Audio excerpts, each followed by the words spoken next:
وعلیکم السلام ورحمۃ اللہ وبرکاتہ۔ یہ مولوی نما آدمی ایک نمبر کا جاہل ہے، اس کو دین کا سرے سے پتہ ہی نہیں ہے۔ جس چیز کو یہ دین سمجھتا ہے وہ دین نہیں ہے، اور جو دین ہے اسے یہ سمجھتا نہیں ہے، کیونکہ یہ قرآن پڑھتا نہیں ہے، یہ حدیث پڑھتا نہیں ہے، قرآن و حدیث کی معلومات ہوتی نہیں ہے۔ اس کے یہاں دین وہ ہے جو ان کے باباؤں نے، ان کے خواجاؤں نے اور ان کے پیروں نے پیش کیا ہے، یہ اسی کو دین سمجھتا ہے۔ اب دیکھیں اس کی عقل پر روئیں یا ہنسیں یا افسوس کریں۔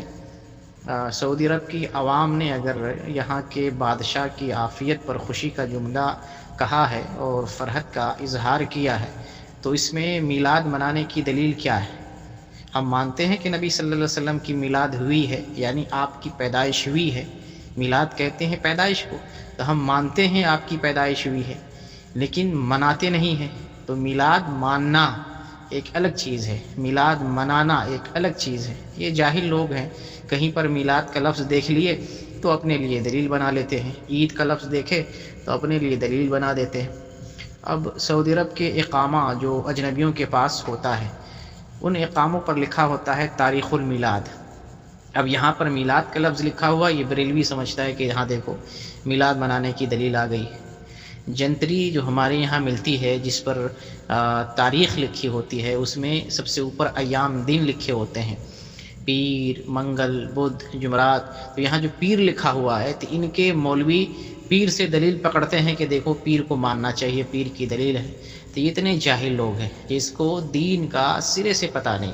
اب دیکھیں اس کے اپنے بیان میں آخر میں ایک حدیث یہ بیان کر رہے ہیں کہ اگر نبی صلی اللہ علیہ وسلم نہیں ہوتے تو میں اپنی ربوبیت کو، رب ہونے کو ظاہر ہی نہیں کرتا۔ تو اس حدیث کی حقیقت جان لیں تو اس مولوی کی حقیقت کو آپ اچھے ڈھنگ سے سمجھ سکتے ہیں۔ اس حدیث کے بارے میں ایک بریلوی آدمی، ایک بریلوی مفتی سے سوال کرتا ہے کہ ایک حدیث ہے لولا کا لما اظہرت الربوبیہ، کہ اگر آپ صلی اللہ علیہ وسلم نہیں ہوتے تو میں اپنی ربوبیت کو ظاہر نہیں کرتا۔ کیا یہ حدیث صحیح ہے؟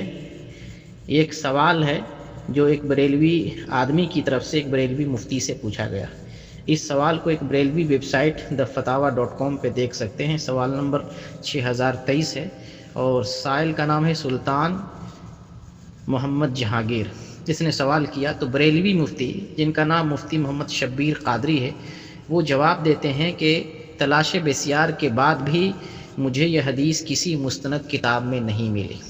بتائیے، جو حدیث ہی نہیں ہے اس کو یہ بندہ حدیث سمجھ کر اور حدیث کہہ کر بیان کر رہا ہے، تب یہ لوگ عالم کیسے ہو سکتے ہیں؟ اور ان کو نبی سے محبت کیسے ہو سکتی ہے جس کو حدیث کا پتہ نہیں ہے؟ نبی صلی اللہ علیہ وسلم کا فرمان ہے کہ جو میری طرف جھوٹ منسوب کرے تو اس کا ٹھکانہ جہنم ہے۔ بتائیے، یہ جہنمی لوگ جو نبی سے محبت کا اظہار کرتے ہیں اور عید میلاد النبی مناتے ہیں، اور ان کو سرے سے حدیث کا پتہ ہی نہیں ہے اور نبی صلی اللہ علیہ وسلم کی طرف جھوٹ منسوب کرتے ہیں، تو بتائیں یہ لوگ اپنے دعویٰ میں کیسے سچے ہیں اور ان کی بات کتنی سچی ہو سکتی ہے اور یہ اپنی بات کو بیان کرنے میں کتنا سچا ہے؟ آپ اس حدیث جو آخری میں اس نے بیان کیا ہے اس سے آپ سمجھ سکتے ہیں اور پرکھ سکتے ہیں۔ اللہ تعالیٰ ایسے لوگوں کو ہدایت دے جو خود بھی گمراہ ہیں اور لوگوں کو بھی گمراہ کرنے میں لگے ہوئے ہیں۔ آمین۔